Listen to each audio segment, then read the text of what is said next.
Uh, we'll be talking about the outcome of the national elections.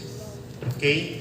So I'm now opening the floor for questions from the team members.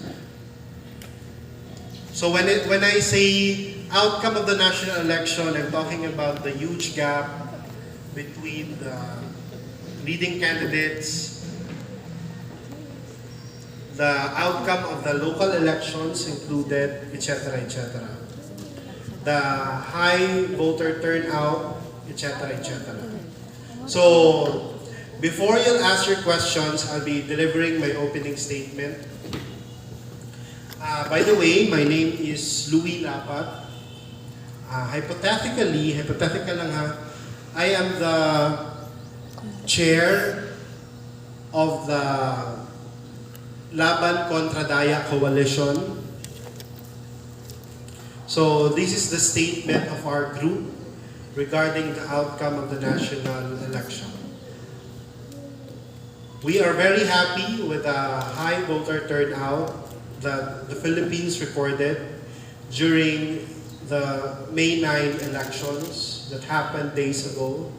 We congratulate the Commission on Elections for a generally peaceful election that took place. And based on the results, we have concluded that this is indeed a very successful election that we were able to stage in the entire country and even overseas, because Filipinos living abroad were able to cast their votes prior to the May 9 election. The result of the election is actually a manifestation of the will of the Filipino people, and given that this looks like for the first time we have a majority president, because the leading presidential candidate got around 31 million votes. So we at Kontra Daya Coalition would like to appeal to our fellow Filipinos to respect the will of the people, and that it is now our duty to be good citizens by supporting the administration of the President-elect and the Vice President-elect and the new set of leaders, not only in the national level but also at the local level. So that's our statement, and I'm now opening my time for the questions coming from the members of the press. You can use this microphone.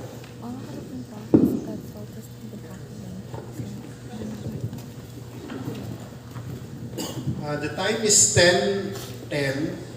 We'll end this Q&A at 10, maybe 10:25 or 10:30, depending on the number of questions that will be asked. You can approach that place in the gym and use the microphone to ask your questions.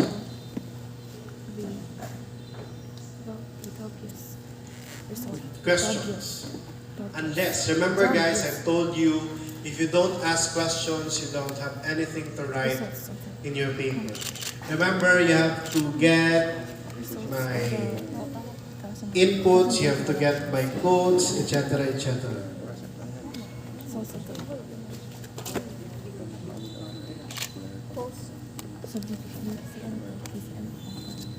So I'm giving you time to formulate your questions for 5 minutes.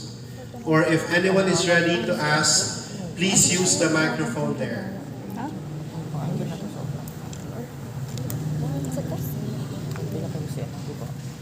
Pila? Out of 5? Laban Daya?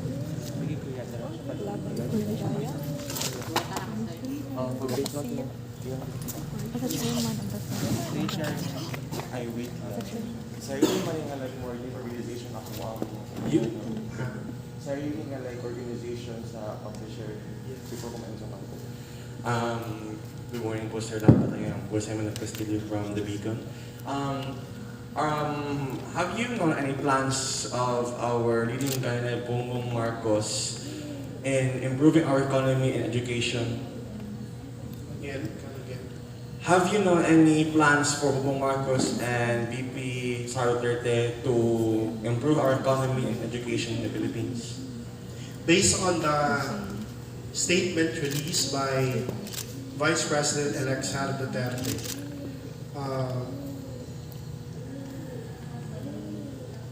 it was agreed that the Vice President-elect will take the post as Secretary of Education, and based on the marching order of the President-elect, her mandate is to produce skilled learners that is adapt to the times. For me, that is a surface level plan on the part of the incoming administration, and how are they going to tackle the educational crisis that we are obviously facing right now. But the marching order given by the President-elect to the incoming Secretary of Education happens to be the Vice President-elect, is to produce skilled learners. It states in this statement that she is bent to produce skilled learners with the mindset to realize their full potential as individuals. According to her, our country needs a future generation of patriotic Filipinos that advocate peace and discipline in their respective communities. Other than that, the plan of the Department of Education under a Sara Duterte leadership is still to be seen. But in a relative statement coming from the incumbent Education Secretary, Leonor Briones, she said that her administration is now ready to turn over the Basic Education Plan 2030 to the incoming Secretary of Education. That will be the basis or the roadmap that will be taken, hopefully, by the new Secretary of Education to tackle the problem of education that we face, especially that the education sector was hit by a pandemic and kids were not able to attend school for the past 2 years. So to answer your question, their plan on education is still to be seen, but given that the Secretary of Education, the incumbent one, has stated that they are ready to turn over the Basic Education Plan 2030, so I think that will become the roadmap that will make the life of VP-elect Sara Duterte easier, because that roadmap will be answering all the problems, all the concerns of the education sector as she takes on the role of being the Education Secretary. Follow-up question po, sir. As what you said in VP Sara Duterte's statement about being the Secretary of Education, is this could be a possible sign that there will be a comeback for the ROTC? And if it is, what are the possible mechanics for this for the students over at least 18 who will participate in it? Go on. At this point, that remains speculative on our part. No? So I personally believe that that remains to be studied carefully by the incoming administration. Although there have been talks about reviving it, but unless it is confirmed, unless there is a paper that's confirming it, until today, that remains a speculation. Thank you for your time po, sir.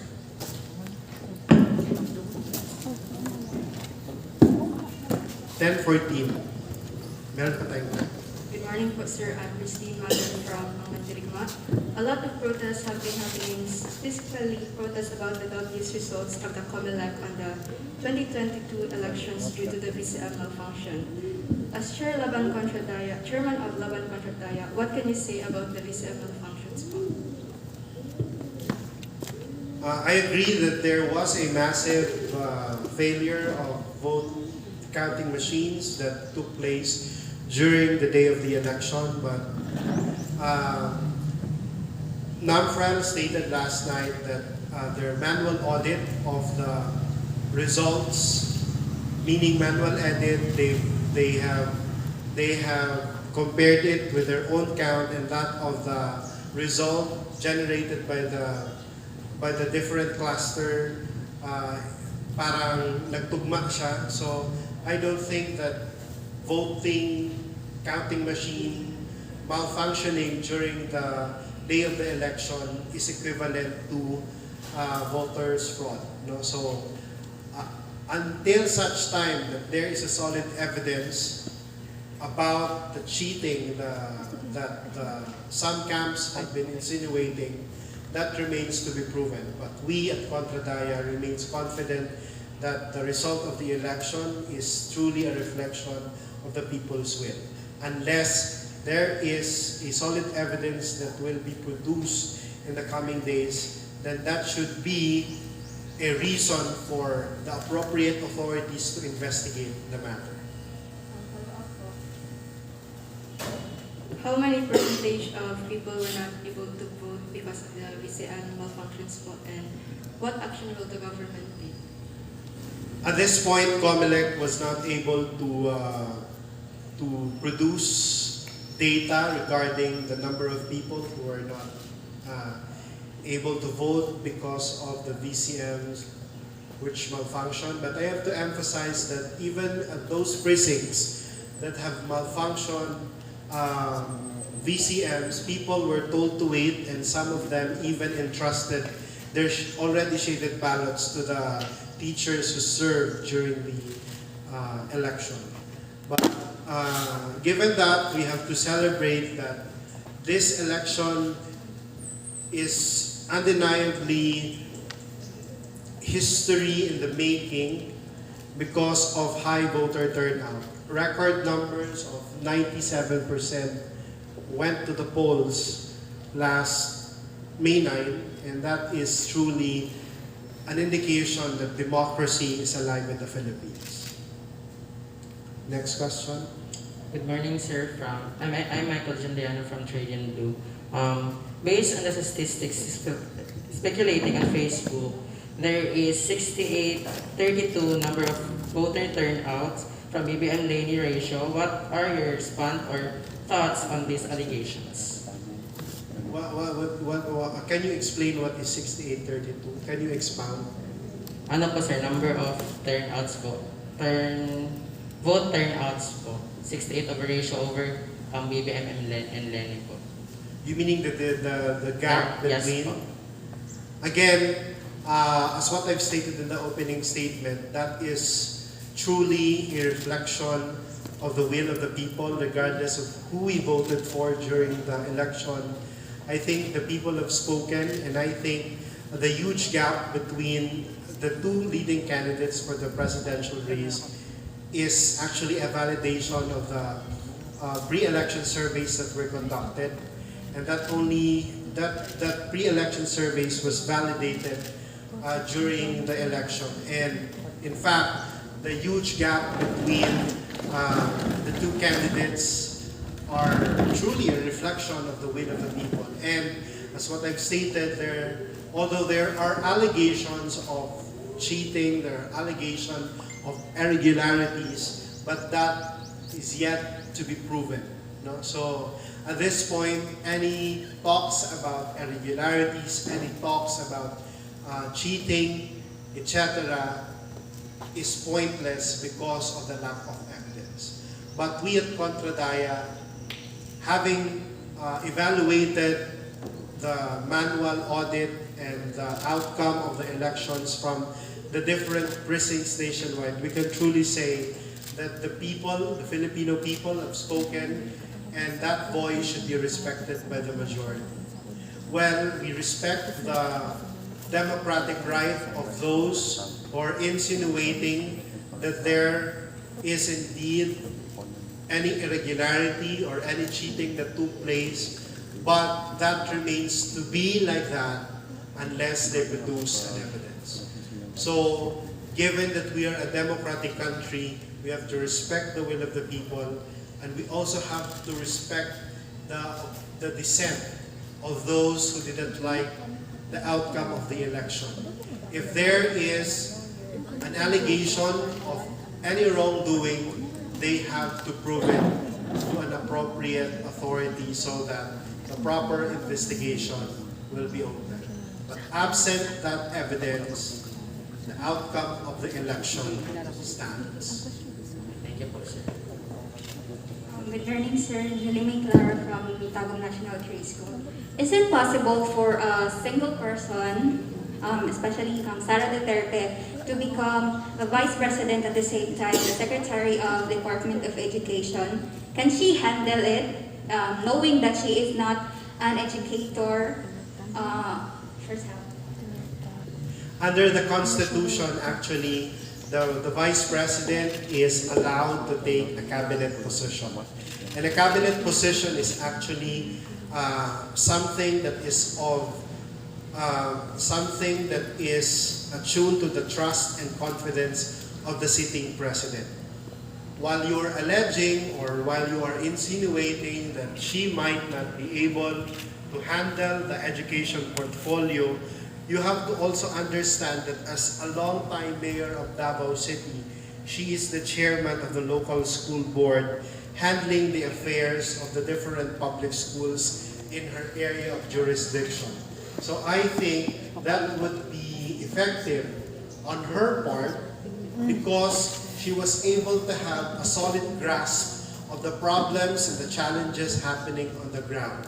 Because what's happening in Davao City is also a mirror of what's happening, at least in the educational sector, in the entire Philippines. So, again, let's give her the benefit of the doubt, and I think she will become a very good education secretary given her exposure as a chairman of the local school board, because under the local government code, the sitting local chief executive, being the mayor, she is automatically the local school board chair.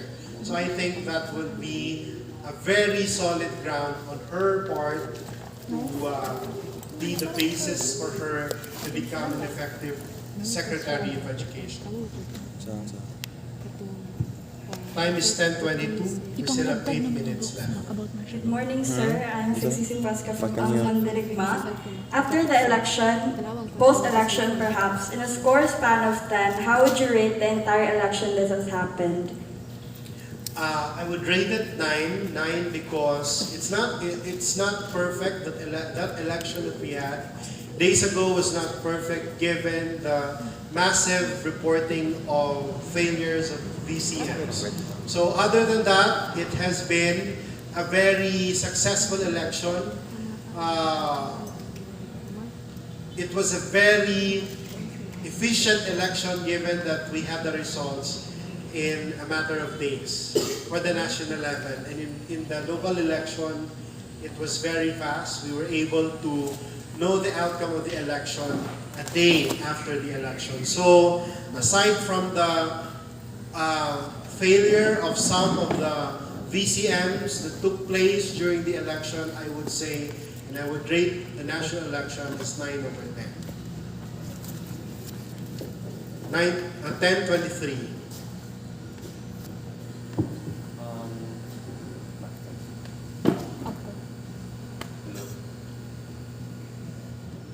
Hello. What can you say about the people selling martial law books being red tagged? And why is it relevant to our discussion? Unless you have About the supporting elections proof, though, because of Bongbong Marcos being the more like the newly elected president because of the large margin between the gaps of him and Vice President aspirant Jenny Robredo. okay.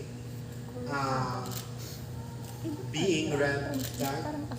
Can you please repeat your question?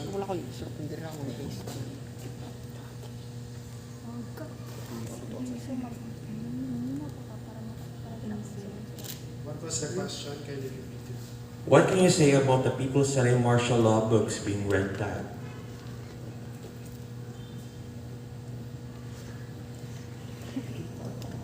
All right. I don't think it has something to do with our discussion about the national election, although it is relatively related because that is part of the post-election jitters, especially that maybe the announcement of Sara Duterte as the next education secretary. At this point, again, I would say that remains speculative on our part, and I don't think our legion of historians will be able to conform to the attempt or to the possible attempt of revising the history. Again, let's give them the benefit of the doubt. I don't think Filipinos will allow it as long as our historians will be at the forefront of this battle against historical revisionism. I don't think that would be a problem. Another question po, sir, is regarding about the local Tagum City elections po. As what was stated in Facebook, as what I've seen, the elections in Tagum City were fastly tallied up with votes around 1 to 2 days.